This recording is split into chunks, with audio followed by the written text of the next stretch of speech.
salaamaaleykum mbokki internautes ci dal leen ak jàmm suñu site bi ñu leen di ñaan ngeen abonné te bës ko la sa notification bi tey yeboo ak alxamis fukki fan ak juróom-ñaar ci weeru octobre 2024 ñu fas yéene leen a dikk rek li gën a fës ci bés bi dañu koy daal di dooree ak FMI mi nga xam ne rek dafa daal di recommander aux autorités sénégalaises ñu jël ay mesures audacieuses ngir réduire li nga xam ne moo di dette publique bi. Fonds monétaire international daal dinay conseiller Sénégal ci mu jël ay mesures audacieuses te rapide boo xam ne rek dina daal di mën a assurer viabilité de ses finances publiques et réduire sa dette publique. La ñu wax rek moo di ne à l'avenir il est essentiel que les autorités sénégalaises mettent en œuvre des mesures audacieuses et rapides pour assurer la viabilité des finances publiques et placer la dette publique sur une trajectoire décroissante. Loolee nag mu di kàddu ki nga xamante ne ni moo di Edouard di fonctionnaire du FMI aux autorités du pays. La loi de finances 2025 représente une occasion cruciale pour le gouvernement de réaffirmer son engagement en faveur des réformes essentielles et de répondre aux défis structurels de longue date. Ne ci ab communiqué de l'institution financière boo xam ne dañ ko daal di fësal ni ki démb ci àllarba gi, il estime au terme de la mission que ay actions stratégiques pour renforcer la mobilisation des recettes domestiques mën na favoriser la discipline budgétaire te it daal di renforcer la confiance dans la gouvernance publique au Sénégal. Bu ñu jugee ci loolu dañuy daal di wax àddu jëm ci Moussa Balla Fofana mi nga xam ne rek daal di ne annoncé accord en vue entre l'État et les agents des collectivités territoriales. Ndax dañuy jëm ci fin des mouvements d'humeur ay agents des collectivités territoriales. En tout cas, peu importe à le croire. Suñu sukkandikoo ci déclaration du ministre de l'urbanisme, des collectivités territoriales et de l'aménagement du territoire di Moussa Balla Fofana daal dinay annoncé ci ab communiqué boo xam ne dañ ko daal di fësal ni ki àllarba que ay avancées significatives daal dinañ leen di enregistrer dans le dialogue avec l'intersyndicale des agents des collectivités territoriales. Bu ñu sukkandikoo ci Moussa Balla Fofana bi le document nag dafa daal ci am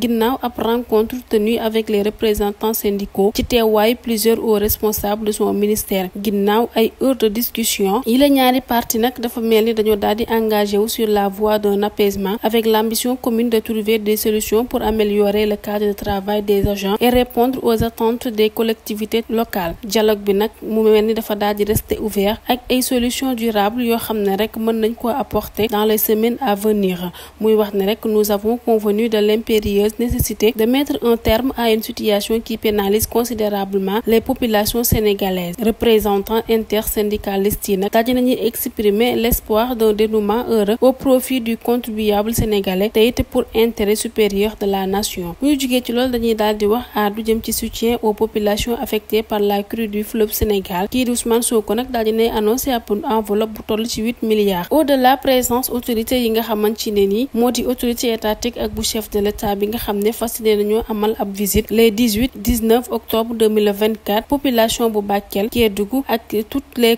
autres contrées aux côtés du fleuve Sénégal dinañ daal di bénéficier ab enveloppe totale bu toll ci 8 milliards de francs CFA. Mu mel nag premier ministre bi Ousmane Sonko nekkit président bu Pastef moo def bi la annonce ci message au Sénégalais bi nga xamante ne ni amal na ko niki démb ci àllarba gi lu jëm ci wàllum assistance aux victimes de ce phénomène naturel bi nga xam ne rek moo daal di frapper ces villages désormais sous les eaux. Ousmane Sonko daal di leen di rassurer muy wax ne rek le ministre de l'Intérieur, l'armée de même que le ministre de la Femme et des Solidarités dinañ daal di déployer ngir apporter le soutien à ces populations. Bu ñu jugee ci loolu dañuy daal di wax àddu jëm ci première greffe de cornée réalisée au Sénégal. Président Bassirou Diomaye Faye nag daal dinay féliciter les docteurs Cheikh Khadim Ndoye ak kii di Awa Diama Thiam. Président de la République Bassirou Diomaye Faye daal dinay exprimer ses vives félicitations au docteur Cheikh Khadim Ndoye ak kii di Awa Diama Thiam pour la réalisation de la première greffe de cornée au Sénégal. Bi les prouesses médicales nag accomplie sous l'encadrement et la supervision des professeurs André Mermoud ak kii docteur Khamer marque une avancée majeure dans le domaine de la santé oculaire au Sénégal. Kii di Bassirou Diomaye Faye nag daal di